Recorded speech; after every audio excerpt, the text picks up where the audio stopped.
Bonjour à tous, je suis contente de vous retrouver pour cette nouvelle vidéo qui est en fait le début d'une nouvelle série de vidéos puisque ça fait maintenant 2 mois que j'ai commencé à écouter des audiobooks et j'avais envie de partager avec vous cette expérience au final de lecture, puisque c'est pas vraiment de la lecture mais plutôt de l'écoute. Et donc avec ces vidéos que j'ai nommées donc mes chroniques audio, j'avais envie de vous faire de temps en temps des chroniques donc vidéo sur des audiobooks que j'ai pu écouter.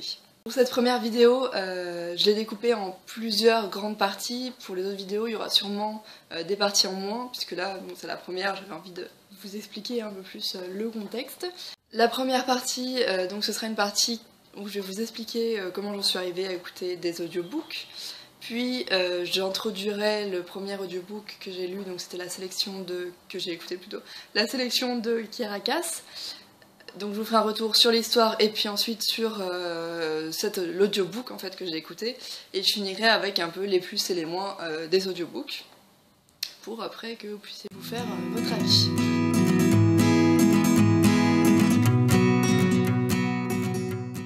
Alors commençons tout de suite avec la première partie. Comment j'en suis arrivée à écouter des audiobooks? Et bah avant, on va dire que j'étais pas vraiment attirée par ce genre de lecture, d'écoute. Je me disais, je préfère avoir un livre papier dans les mains plutôt qu'écouter quelque chose. Et puis, en faisant un peu le tour de la blogo, j'ai vu que certaines blogueuses écoutaient des audiobooks dans la voiture. Souvent quand elles étaient plutôt en passager, puisqu'elles n'arrivaient pas à lire dans la voiture. Et puis ça m'a donné une idée, j'ai eu envie d'essayer d'écouter un audiobook, mais cette fois pendant que moi je conduisais, pour par exemple le soir dans les bouchons, avoir quelque chose qui me détende un peu, qui me fasse oublier le fait que je sois dans les bouchons. Donc c'est comme ça que je me suis procuré mon premier audiobook, qui était la sélection de Kiera Cass, et je l'ai pris en VO parce que j'avais envie de travailler un peu mon écoute anglaise, et j'avais lu les livres en français, j'avais envie de les redécouvrir en VO. Pourquoi j'ai choisi ce livre-là? Parce que ça faisait longtemps que j'avais lu le premier tome et le deuxième tome. Le troisième tome était sorti il y a plusieurs mois, mais donc voilà, j'avais envie de me replonger dans les premiers tomes pour redécouvrir en fait cette saga.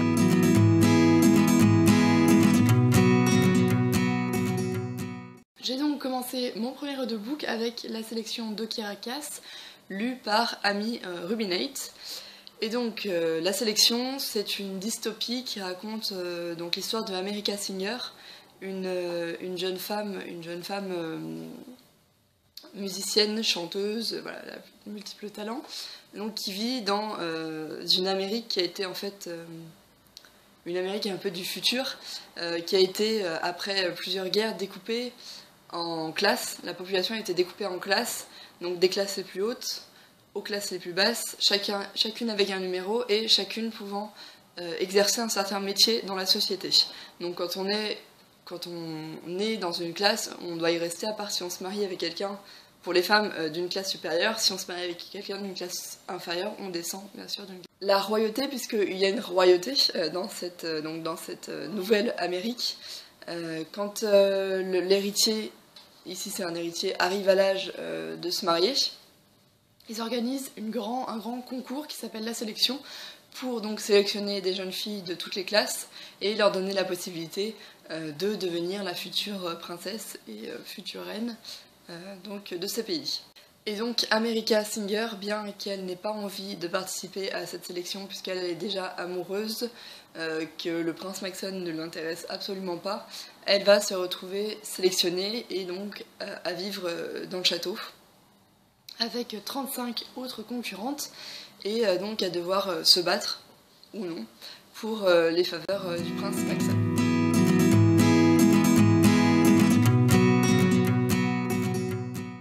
Je vais continuer avec mon rapide avis sur les 3 tomes, parce qu'en fait j'ai écouté les 3 tomes en audiobook, et donc je vais vous faire un peu un avis global, parce que je pense qu'il y a beaucoup d'autres avis sur la blog qui seront bien plus étoffés que le mien, et c'est pas le but de cette première vidéo, en fait c'était surtout de vous présenter les audiobooks.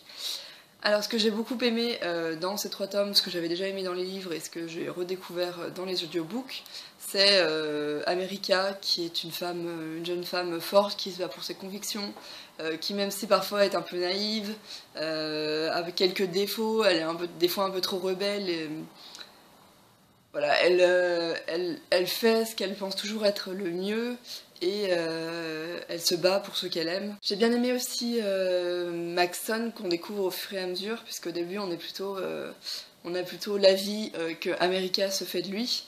Et puis au fur et à mesure on va découvrir un peu ses forces, ses faiblesses, son caractère. Et même si parfois on va dire je le haïssais un peu, d'autres fois je me rangeais un peu de son côté. Parce que sa vie, on va dire que sa vie n'est pas forcément facile, c'est pas forcément la vie de château qu'on aurait pu penser, il y a d'autres choses qui se cachent derrière cette façade de luxe.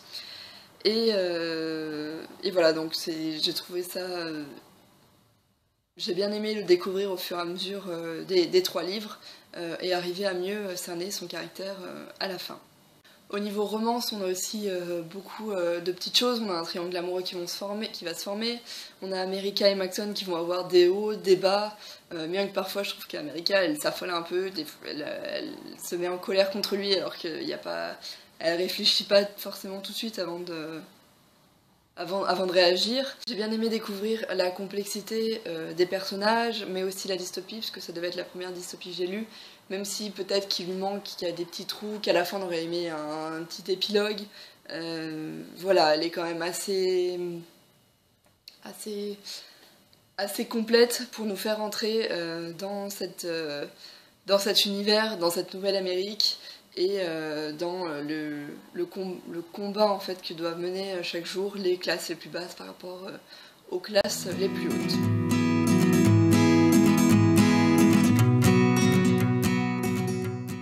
On va passer maintenant à mon avis sur vraiment l'audiobook et pas le contenu de cet audiobook, donc au plus concret de cette vidéo. Alors, au niveau du niveau d'anglais, j'ai trouvé ça abordable. Je pense que le mieux, c'est quand même d'avoir lu avant certains livres en anglais, pas forcément le livre que vous avez écouté, mais au moins d'autres livres pour avoir l'habitude du vocabulaire, voilà, avoir un peu l'esprit qui a l'habitude de travailler en anglais avant d'écouter l'audiobook, parce que là, vous aurez vraiment pas les mots, ce sera que le son. Et parfois, on aime bien avoir déjà lu le mot avant de comprendre ce qu'il veut dire. Donc voilà, je pense qu'au niveau, quand on a lu plusieurs livres en anglais, écouter cet audiobook là en anglais, il n'y a pas de souci, c'est très compréhensible. Voilà. Ensuite, au niveau de la voix des personnages, j'ai trouvé qu'elles étaient... Voilà, que Amy Rubinate leur donnait de la vie à chacun de ces personnages, on arrivait à les distinguer sans qu'ils soient trop caricaturaux. C'est-à-dire que la voix d'homme soit trop grave, ou la voix de femme trop aiguë, trop guillerette, trop un peu naïve. Voilà, on découvrait même les différentes voix de femmes, on arrivait quand même à les distinguer sans que on passe par une voix très aiguë à une voix naguillarde. Enfin voilà, j'ai bien apprécié mon écoute de ce livre-là. On distinguait quand est-ce que c'était de la parole, il y avait de l'intonation, il y avait des sentiments. Voilà, quand il y avait beaucoup d'émotions, on le ressentait dans la voix de la narratrice. Et donc on arrivait bien à différencier la parole de la narration du livre. Là-dessus, il n'y a pas de souci. Enfin, voilà. Pour moi, ça a été un très bon moment de lecture, cet audiobook. Et donc ces 3 audiobooks, même la sélection... comment il s'appelle le deuxième tome déjà ? L'élite et l'élu. Donc voilà, je vous recommande cet audiobook là si vous avez envie de les écouter.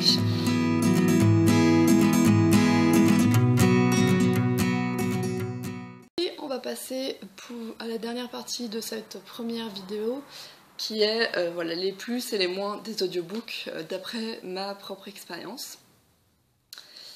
Ce que j'ai bien aimé avec l'audiobook, c'est qu'on redécouvre l'histoire d'une autre manière. Peut-être on découvre peut-être des intonations ou des sentiments qu'on n'aurait pas forcément mis quand on avait lu la première fois le livre. C'est une interprétation, en fait c'est une certaine interprétation de quelqu'un au final, puisque Quand on lit le livre soi-même, on imagine les voix des personnages, les intonations, la vitesse par exemple avec laquelle ils peuvent parler, et là on a une interprétation de quelqu'un, donc on a peut-être moins, on peut moins inventer, on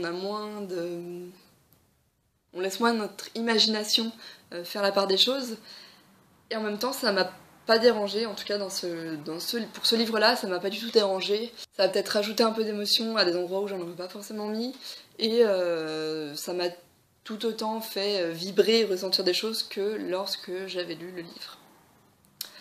Ensuite, pour ceux qui écouteraient donc en anglais et pendant qu'ils conduisent, comme je le fais moi, le mieux c'est quand même de choisir des livres qu'on a déjà lus avant.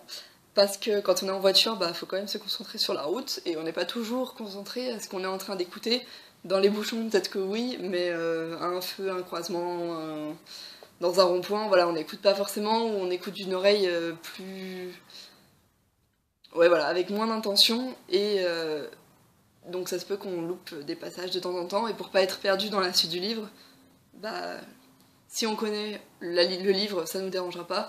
Si on le connaît pas, ça peut être un peu gênant de louper des petites parties comme ça de temps en temps.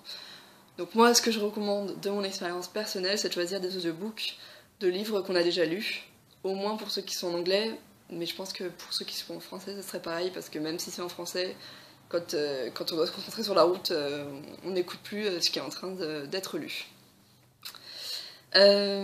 Après, pour moi, l'audiobook, il a été tout autant addictif que le livre, tout autant addictif. Des fois, quand j'étais arrivée à destination et que je devais couper, j'avais un peu du mal. Alors, je laissais la voiture un peu tourner, le temps d'avancer d'une phrase ou deux.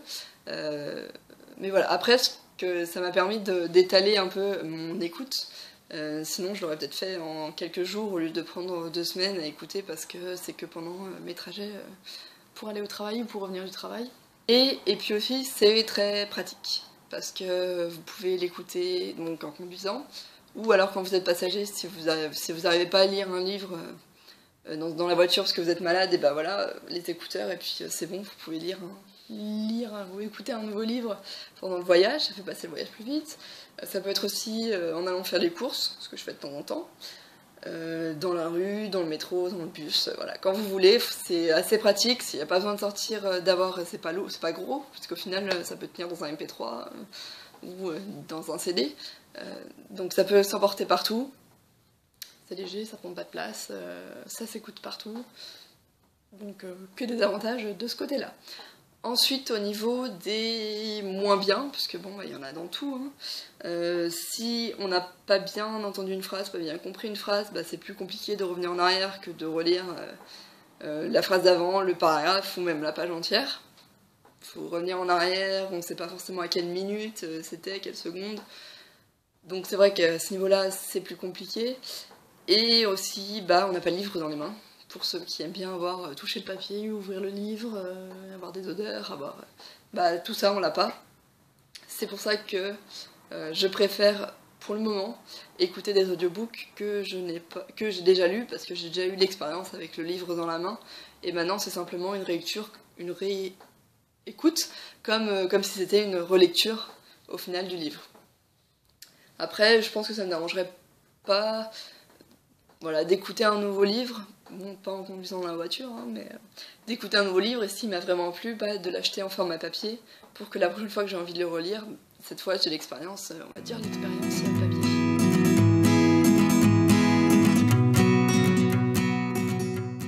Pour conclure sur cette vidéo, donc je voulais vous parler un peu des sites sur lesquels j'achète mes audiobooks.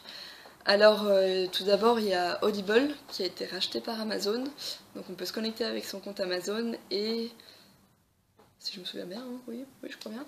Et donc là ça propose des livres, des audiobooks du plus récent ou plus ancien. Il y a beaucoup d'audiobooks, il n'y a peut-être pas tous les audiobooks possibles, de tous les livres possibles, parce qu'ils font pas tous les livres en audiobook, à un prix qui est assez abordable, puisque ça va de 10 €, je pense qu'il y a 20 ou 30 €, ouais, peut-être plutôt 20 € sur les plus récents.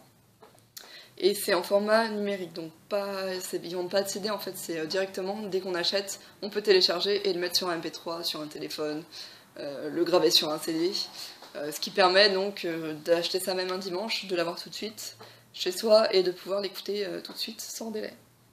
Ensuite, il y a des audiobooks donc après qui peuvent s'acheter sur la Fnac, sur Amazon, mais là je pense que c'est plutôt en format CD.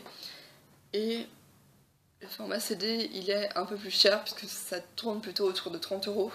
Puisque bon, il y a le support CD, la jaquette, et donc voilà, donc moi j'achète plutôt mes livres sur Audible parce que c'est moins cher, parce que c'est disponible tout de suite, il n'y a pas de livraison.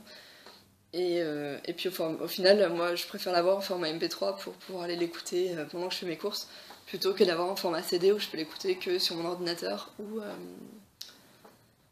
dans la voiture. Voilà, j'espère que cette vidéo vous a plu. N'hésitez pas à me laisser en commentaire tous vos avis sur la vidéo, sur les audiobooks. Est-ce que vous en avez déjà lu? Qu'est-ce que vous en pensez? Est-ce que ça vous tenterait? Est-ce que vous avez envie que je fasse d'autres vidéos comme ça du ensemble de mes audiobooks, ou est-ce que je m'arrête à cette vidéo-là? Qu'est-ce que vous voudriez savoir de plus sur les audiobooks? Est-ce que vous voulez que j'écrive une chronique, un article, ou que je continue à faire des vidéos sur ce sujet-là? Voilà, tout ça, n'hésitez pas à le mettre, en commentaire, ça me fera plaisir de connaître votre avis. Et bah merci encore, et puis à bientôt j'espère.